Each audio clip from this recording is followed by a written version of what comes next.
70 to 80% of the population wear poorly fitting shoes. It's nuts. And it causes other health issues as well. It does, very much. Yeah, like bunions, or any heel pain, some knee pain. Well, what was the difference between Euro and US sizing? You can't really make equivalent whole sizes Euro to US size. If you're a woman, should you wear men's shoes? Because men's fit is usually a bit wider. It's a bit wider Yeah. and a bit deeper. This sort of shoe, if it had no adjustment, would fit 25% less people than it would. It's quite a common thing, being a wide fit. 40% of our mix is wide and then 60% is medium, to give you a bit of an idea. So hence, if you've only got medium shoes, you're missing out on 40% of the customers actually having a nicely fitting shoe.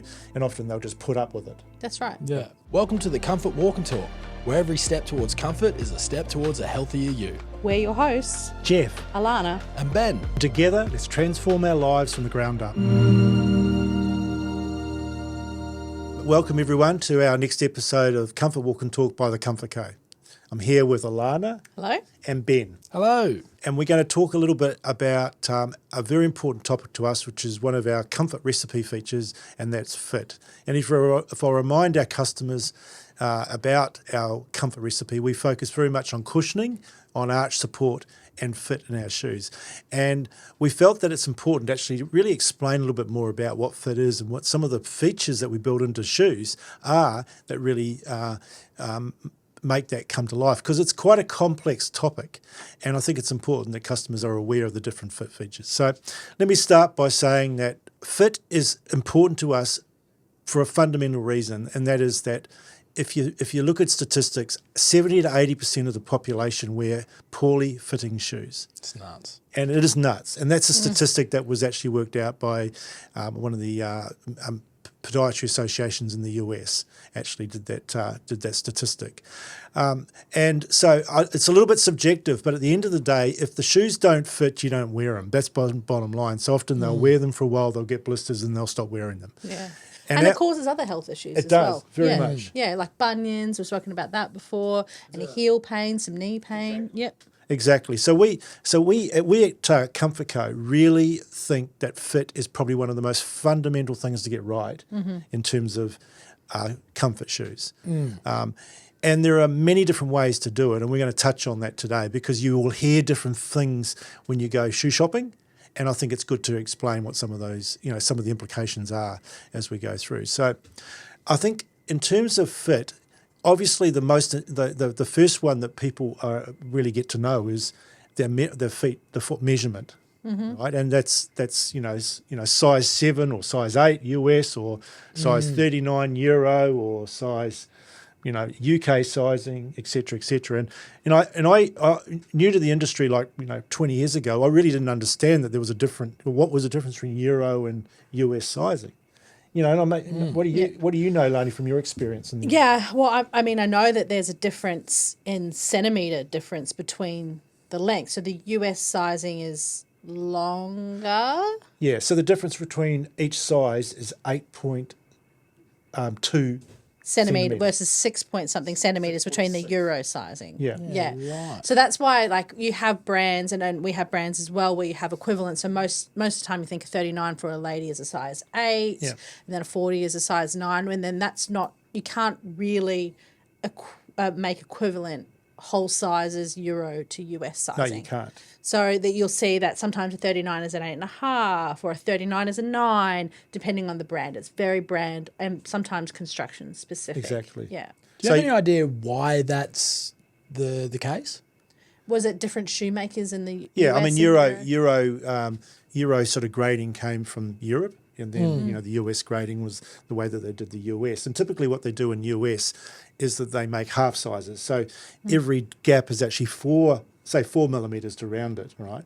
So between an 8 and 8.5, whereas Euro typically is more full sizes Euro, which is about 6.6 millimetres in difference in length. Yeah. But it's just like everything, like decimal versus, metric versus, what do they call it? The dumb one. You wonder if they developed a different sizing just out of that kind of contrarianness out of the things that they do. So take the U's out, and we're not measuring our shoes this way anymore. And so spelling colour differently, and it's going to be a bowl and not a cup when you win the big game, and and then we'll chuck your tea in the ocean, sort of thing. Yeah. Like it's all part of the same parcel, right? I think the important thing to remember for consumers, though, is that the shoes, typically the shoe is going to be built around a Euro grading or a US grading. So typically what you'll see a shoe labelled as a 39 with some comparative sizes. That gives you a clue that it's a Euro graded shoe. So, that's graded, up and down, that's 6 millimeters difference, or 6.6. Whereas if you see a shoe that's labelled as an 8, it's typically an indication that it's a US graded shoe, right? And there might be a comparative Euro grading below it and smaller, which, as Allanah said, is an estimate, or it's a broad estimate. It's not a perfect one-for-one match. No, that's the real message. Yeah. So, and again, that equates even to the difference between brands. So, shoe sizing is not a perfect world. You might have a perspective that you are an 8 or a 39, but you may not be that in a particular brand, because it may be that they've designed, their shoe, around a different upper or something, or a different last. And so you might need to go to a 40 in that shoe. So it's not a perfect world. And hence that's why measurement's so important in store. And I'm sure we'll talk about it, and that's a width thing as well. Yeah. So if it's a bit narrow for you, then you may have to go further in length. Exactly. So just personally, I will fit into a 12 Adidas any day of the week, but I'm not fitting into a 12 Nike, which is... Yeah, it is kind of what you were saying. From brand to brand, it is different. So just make sure you do get out your size charts and things. Do you go like bigger that. or smaller in Nike? Bigger. Bigger. Okay, so it's a bit narrower. Yeah. Wide foot. Got some paddles. Yeah. exactly. and then in New Balance, you might be an 11. Oh yeah. So making my way. So that is, it's a really good point to make about the sizing, because at the end of the day, they pretty much know the lengths. If it's US graded, it's pretty much, there's a sort of standard set of lengths. But the issue that Allanah raised is that some shoes are built around a wider last, some are built around a more medium last, or a narrow, or all that. So the other dimension of shoe fit is the width and also the depth of the toe box. So if you imagine, it's how wide it is and how deep it is. Right? Yeah. That's really, they're important dimensions as well.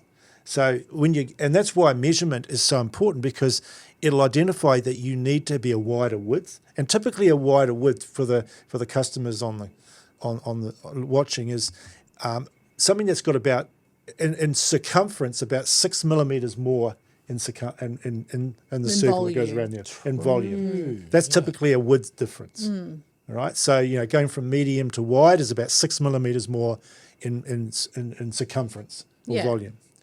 Yeah. So if we talk about features around width, so there's obviously lasting. Yeah. So you can have a wider last, and that would mean increasing the volume or the actual physical width of the shoe. So you build the shoe wider. You build the shoe Would say wider. that's a fit feature there. Yeah. And then there's other things like in our Revere, the strap extensions. Yes. So if you've got a sandal, being able to extend a strap will provide you more volume. And we do about 6 millimeters, don't we? It provides 6 millimeters extra difference, which takes you from one width feeding to the next. Yeah.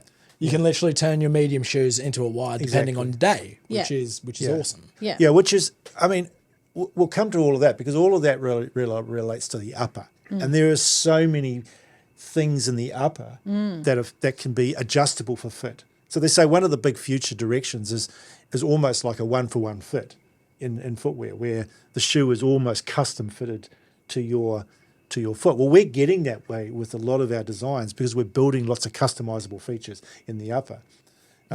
So, if we think about a shoe last, it's built around length, it's built around width, and it's built around depth.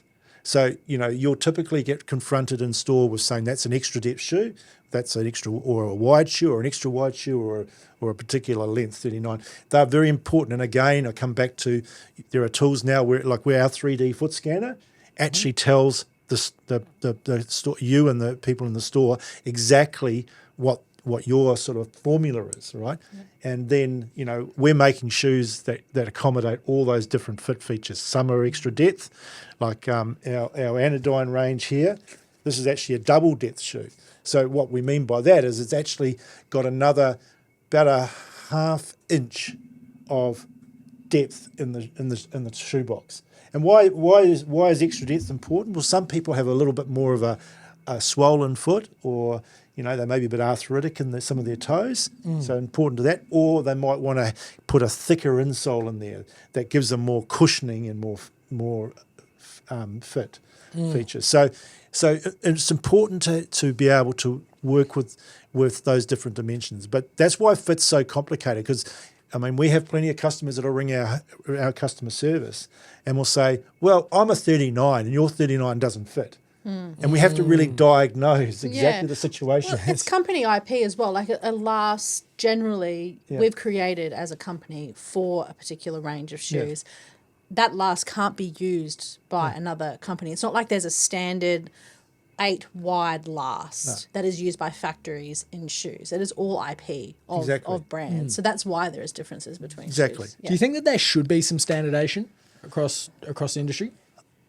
I think that I don't think so, because I think that it forces innovation. Like, companies are trying to get the best fit to fit the most people, and they're always innovating. And the 3D foot scan's actually giving us a lot of indications, a lot of clues, because it used to be that you would just simply say, right, grade it all up equally and by a certain measurement.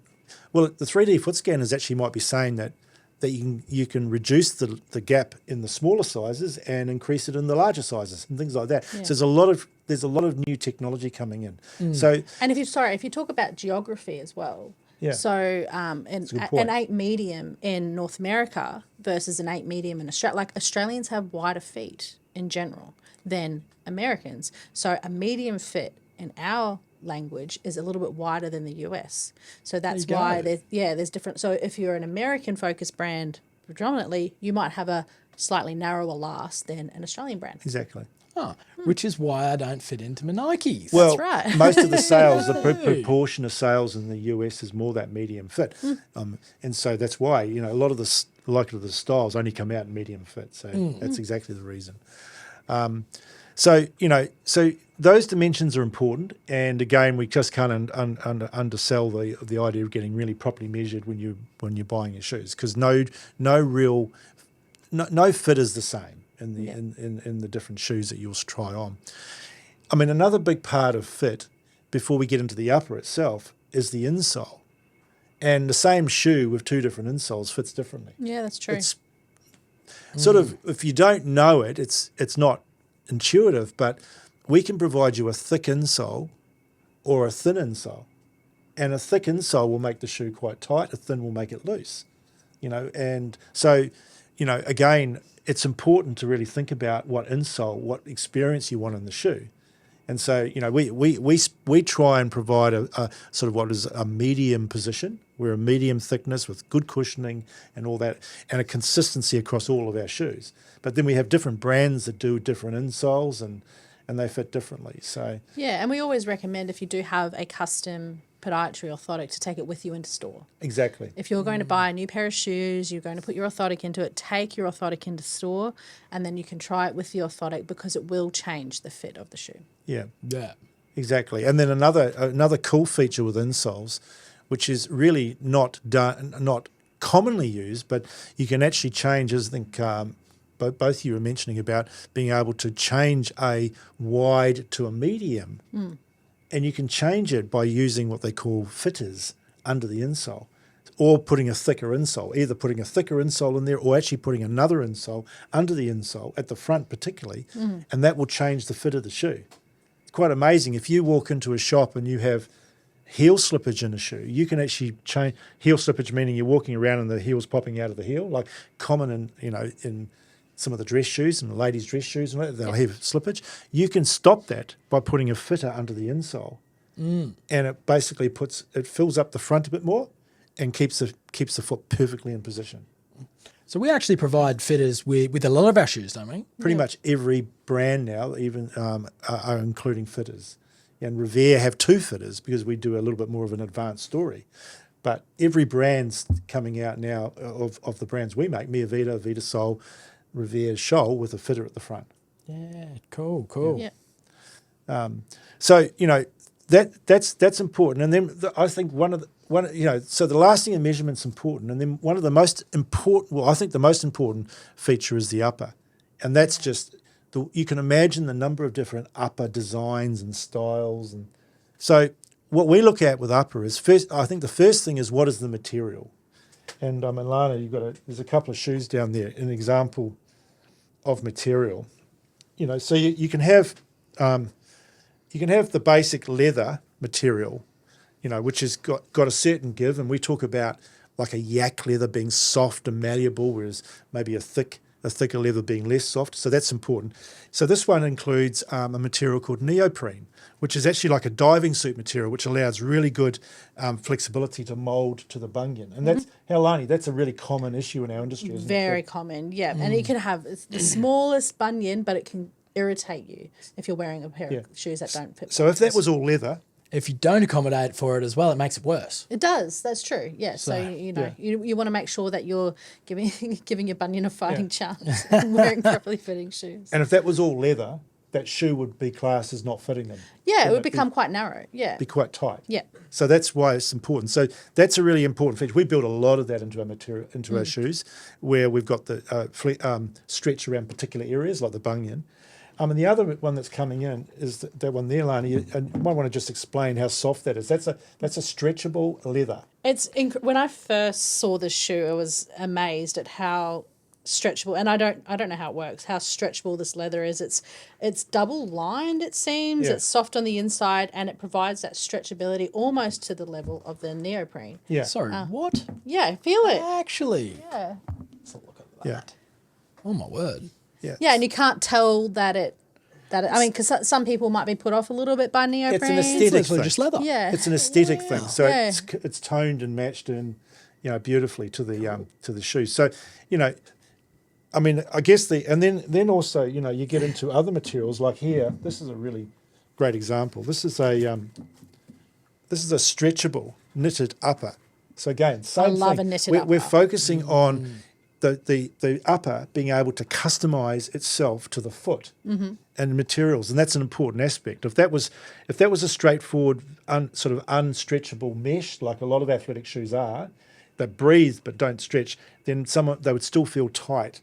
Ultimately, it might stretch, but this one here, straight on, you can feel the stretchability there. It's got a little bit of elastic in it, and it just molds around foot. So it fits many varieties. So that shoe there, it might have one last and one length, but it fits lots of different varieties of feet, which is a pretty important part of it. So material is such an important aspect of our business in terms of what we want to achieve.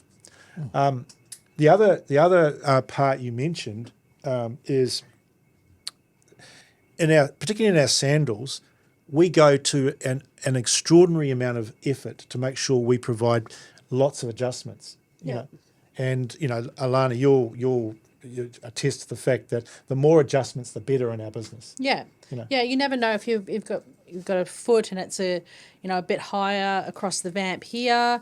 You may need adjustment. I mean, this sort of shoe, if it had no adjustment, would fit 25% less people than it would with the adjustment, because you can have wider forefoot, wider on the vamp, a bigger heel, and so having the adjustment there really makes a world of difference. And you might want to explain too. The other aspect we do with that sort of shoe is we add strap extensions. Yes, to we it do. In the Revere brand, which is the Revere brand for us is our ultimate luxury fitting brand, or it's fitting on steroids. And I mean, we're the market leaders of strap extensions. I mean, we provide strap extensions that match every single strap. There are other brands that do strap extensions, but they'll provide them in neutral colours or black or something like that, and they're made to fit across a lot. They're not cut to shape, where these are cut to shape, come with every single pair of sandals. If your foot swells during the day, you can keep them in your handbag, put them on, and have that nice look without having the exposed Velcro, where if you didn't have them, and it provides you quite a significant extra volume in the shoe.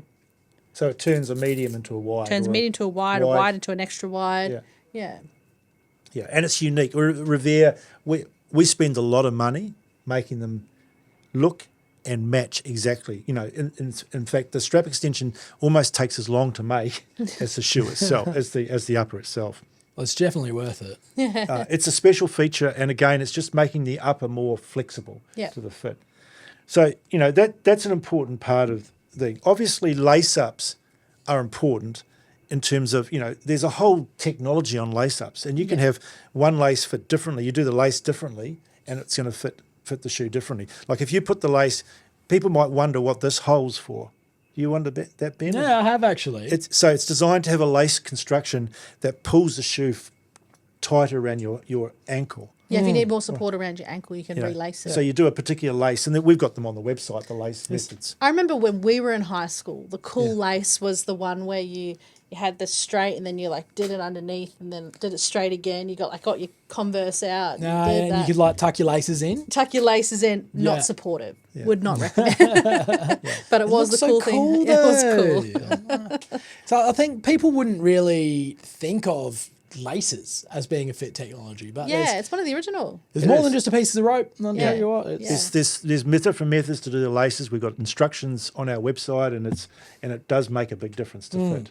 Yeah. Things like your elastics in there as well, like your no-show laces, things like that. So That's coming in too, where you don't actually have to do the lace up, which is an important technology. And we're, you know, that's important. Actually, on that subject, before we get to that technology, you know, we talk about Velcro too, and a lot of shoes. This is a big technology in shoes too, where they're putting the Velcro on the shoe instead of the lace. Yeah. And again, that's about easy on. Now, this is about easy on. So, for me, fit encompasses everything. It encompasses how it feels when it's on and how easy it is to get on. Right? Yeah. And there's a whole bunch of stuff happening in that technology now. And like you know, in my time in this industry, the journey of the fashion journey of Velcro has been immense. I mean, you're seeing high-end brands now doing a triple Velcro sneaker, which would have been, you know, oh my gosh, that was the most ugliest thing I've ever seen. You know, 10 years ago. So definitely Velcro it's been incredible in the market at the moment, and it does provide that extra fit. we are so back. We're cool. Comfort Co is so cool. It's Exactly. about time. I mean, one of the things just with Velcro that makes it really quite attractive now, whereas because it used to be really quite thick and furry and all that. Yeah. This is what they call direct injected hook and loop. Actually, that's a technical term, and it's basically built around being really thin, so you really can't hardly notice. It's not thick underneath it, and the other thing too is it doesn't grab the stockings or whatever your socks. It doesn't grab that and fill up, and then suddenly it doesn't work. We're talking about in one of our previous episodes, accidental inventions. And I believe Velcro was an accidental invention. They went hiking and they got those, you know, like those grass things stuck to their needle pants. things. Yeah. And they looked at them under a microscope and saw the way that it hooked. And that's how they created Velcro originally. Yeah. Owie, there you go. Yeah. Exactly. Cool fact. Me with the cool facts today, not just Ben. So, Ben, you might want to grab that shoe next to you because this is another important thing. I reckon over the last 3 years, sneakers, the fashion has changed from the lace-up to the lace and zip. And you might understand, might ask the question why. Why do you think that's become a real trend? Don't have to lace and unlace. Exactly right. So you can get your custom fit and then just zip and re-zip. Yeah. And lace them up once, ready to go. so I think we're seeing something like, I would think now the market's shifted to maybe 60% at least is a zipper look. You know, and you know, we're adding another, you know, most of our new sneakers will have a zipper in them, you know. That would have been, we were talking about the trend back in the day. That would have been a game changer for me. Like the amount of times I had to be like, oh, stop, sorry, I just have to tuck in my laces again under your foot sort of thing. And you got them just right one time, didn't you? Yeah. Exactly. One time, like, this is perfect. And then it was never the same. I can imagine with girls growing up having a zip in a lace shoe when they can't tie their laces. Exactly. Would be very important. Exactly. Comfort Co. Kids brand. And it's funny you say that because the men's styling hasn't really shifted to that at this stage. But what I'm seeing this year, this is a new Atrix shoe that's coming out, and they've built a zipper into theirs. And, you know, I think that's going to be a really big, and we're seeing a number of styles come out like that in different brands. Do you think it's because men are more hesitant to have the zip? It's more of a female fashion thing I think so far? Yeah. And I think you'll see on this thing, more what's hidden. known as it's hidden, it's concealed. Yeah. So it doesn't have the great big flashy, metal look Yeah. when it's heeled. So it doesn't look too much. But There you go, again, Ben. easy on. Dibs. Easy on, and it just makes. I mean, we're getting lazier, even though we talk about doing 10,000 steps a day and being active. I don't have time to tie my laces, mate. I got to get out on that track. Yeah. So the other Every minute counts. the other upper fit feature, which is so has really just happened real quick, is the slip-in heel or the easy-on heel. Got to be careful because there's different brands that own different wording around this topic. So we've got to be. But basically, the idea is it's a shoe that you can slip in without even undoing the lace. If if there was an elastic lace like you mentioned, you leave it tied up, and you just slip in the heel, right? And there's a number of shoes now coming out, athletic shoes. We're even starting to think about how we can build this into more casual shoes, and and lifestyle sneakers. But this is a really, again, it's about easy on, fit, and so forth. Mm-hmm. So that's an important feature. Tell you what, that technology is going to kill the old sock and slide, that look. The sock and slide. There's one reason and one reason only that became popular is because blokes in particular are lazy. Wearing their socks and What do you mean? It looks good. I don't think it's ever going. You reckon? No, socks and flip-flops. Socks and flip-flops. Oh, yeah. No. Should I get a pair of those toe socks? Yeah, toe socks. That's... Yeah. I'll leave in the comments. Do you think that'll be a good look for me? Yeah. So, again, this is such a dynamic area now. There's so much happened in the last few years about fit, from materials to strap extensions to adjustment to slip-in heels. And this is one of those things where I think we would really, any of the customers watching, please don't hesitate to send your ideas and all that, because I think a lot of this stuff's come from real life experience where people say, I wish my shoe did this, or I was like that. And we certainly see the big trend, as I said up front, is that there's a lot of footwear companies thinking about how they get closer to making the shoe almost customizable, perfect for you, right? And you can't. It's very hard to make one customized shoe, individual shoe. I mean, that's a very expensive undertaking. But with all these things we've talked about, you can mass produce shoes that provide a customized experience. Yeah, I remember growing up. One of the hardest things for me to buy was knee length boots because of calf size, and it was a very common problem. I think, maybe it's a geography thing as well, but you'd go and you'd look at the $300, $400 boots and I could never fit them. But now you've got really nice wide calf boots. There's ones with stretchy panels and zips and all that sort of thing. It's actually becoming a lot easier to buy. Yeah. So there's advancements in every shoe. Yeah. And I think this is one of the things why one of the goals behind our like what we do in the Comfort Co retail side of the business is that we very much focus on that experience, that fit experience, using the scanners and all that to identify what's the right insole, what's the right fit, what's the right width, and all that. And it's something that I think that's where online versus retail, that retail is going to get more and more important into that experience for the customer to give you the perfect fit, and then, obviously online provides you an opportunity to rebuy when you know you're fit and all that. But I think your experience in store is going to become more and more important in terms of your shoe buying experience. I agree. Yeah. So I think, have you got any other thoughts about ideas and things that we've heard from customers in terms of fit that are coming? Not really. No, I mean just soft leathers. I mean the big trend has been softness in the uppers, I think. So having those soft leathers and stretchy leathers is really important. Adjustment, and just that. I mean, a lot of the sandals now, it looks like it has a buckle and it's actually Velcro. So make sure you're looking at that in store, because if it has Velcro, it's going to fit you better. Because one thing I hate doing up is a buckle. Yeah. And that's just because people are becoming lazier. And I think that comes from the aesthetics too. I think that's one of the things that's improved is some of the features have been in shoes for a while in terms of the orthopedic shoe market. Yeah. But I think it's important that shoe manufacturers now are making shoes that look very aesthetically pleasing. Yeah. Using these features. Yeah, and it's oftentimes that, retail stores, due to space or, their typical clientele will only stock one width. in shoes. So, it's always worth a question. Is there another width in this style? Because there may be opportunities to buy another width, which will fit you better. Yeah. Correct. I mean, a number of our brands, we carry 2 widths. Yep. It's an important part of the brand. Yep. To have that option.